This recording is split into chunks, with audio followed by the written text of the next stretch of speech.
Halo semuanya, kembali bersama kami. Tanpa berlama-lama, kita langsung saja ke ceritanya.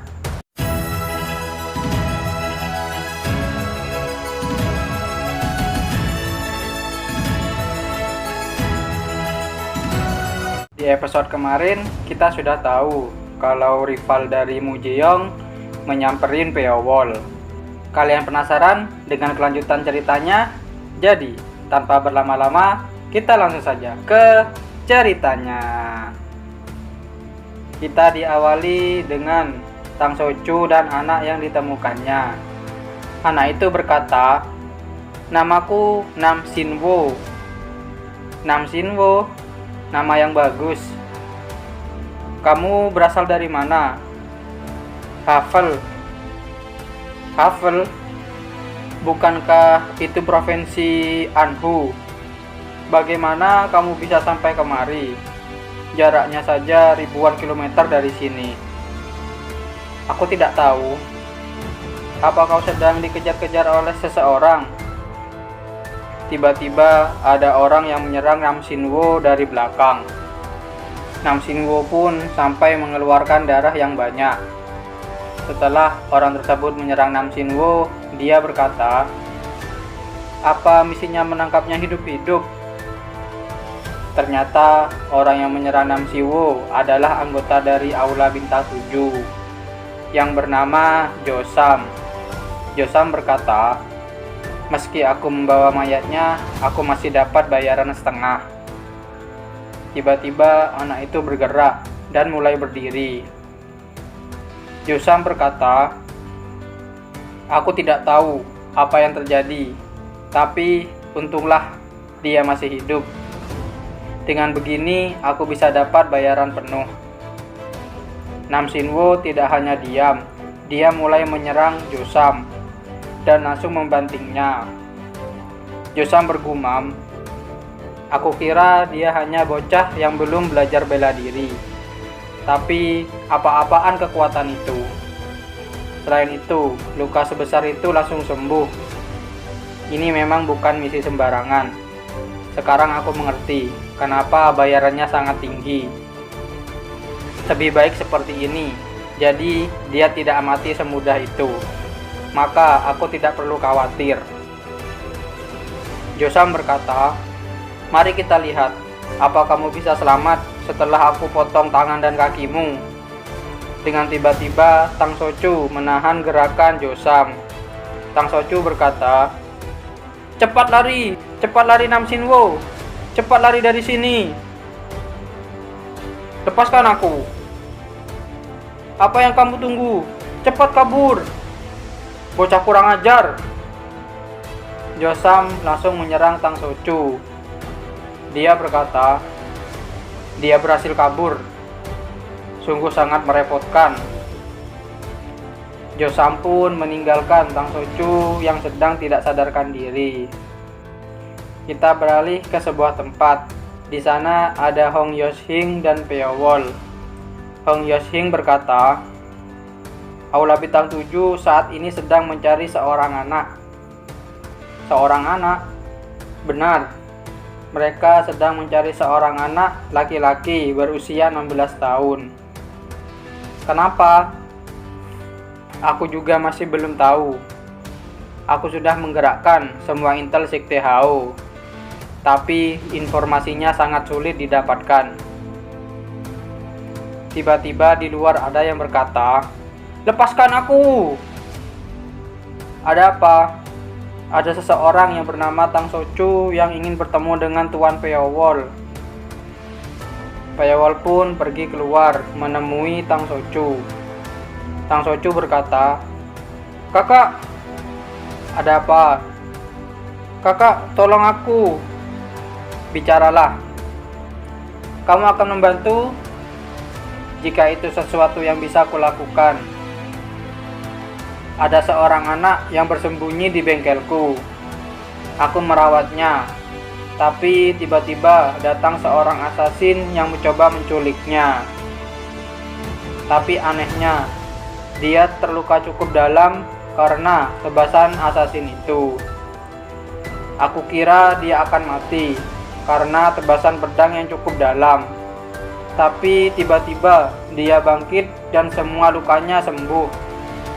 Assassin itu kemungkinan besar anggota termuda Aula Bintang 7 yang bernama Josam. Dan anak itu dia terbelah dari bahu sampai ke perut, tapi langsung sembuh. Tunggu, mungkin dia hidup lagi dari kematian. Mungkinkah ini berhubungan dengan Demon King? Demon King puluhan tahun yang lalu dia mengguncang dunia murim dengan kemampuan regenerasinya yang hebat. Sebuah keanehan di antara elit-elit di Chengdu, yang meskipun langsung sembuh dengan sendirinya, dia bahkan bisa menghadapi master-master terkuat. Lalu rumor-rumor mulai bermunculan. Barang siapa yang mendapatkan rahasia kekuatan Demon King akan mendapatkan keabadian.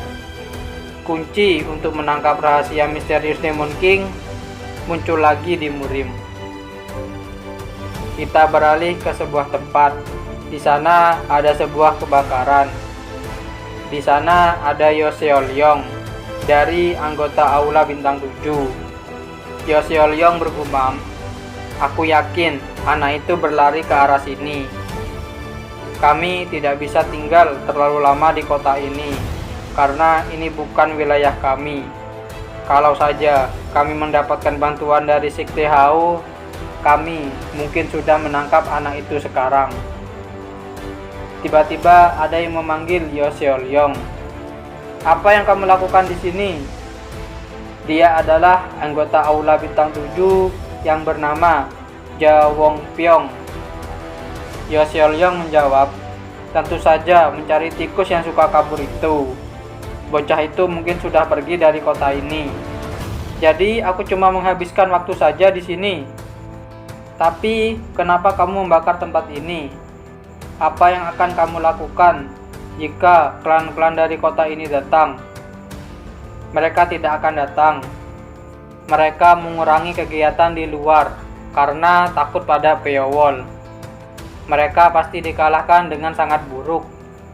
Hanya menyebutkan nama Peowol, mereka gemetar ketakutan. Itu mungkin hanya rumor yang dilebih-lebihkan. Semua ahli bela diri di daerah ini takut pada satu orang. Kalau aku bertemu bajingan itu dengan pedang serigala darah milikku ini, aku akan memenggalnya dalam sekejap. Dia tidak akan punya waktu untuk bereaksi dan mati begitu saja.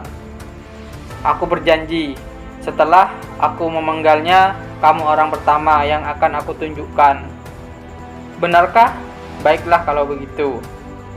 Tiba-tiba ada sebuah benang yang menarik Ja Wong Pyong, dan dia pun sudah tergantung di sana. Benang-benang itu sudah melilit leher Ja Wong Pyong, dan benang-benang itu pun langsung menghancurkan leher Ja Wong Pyong.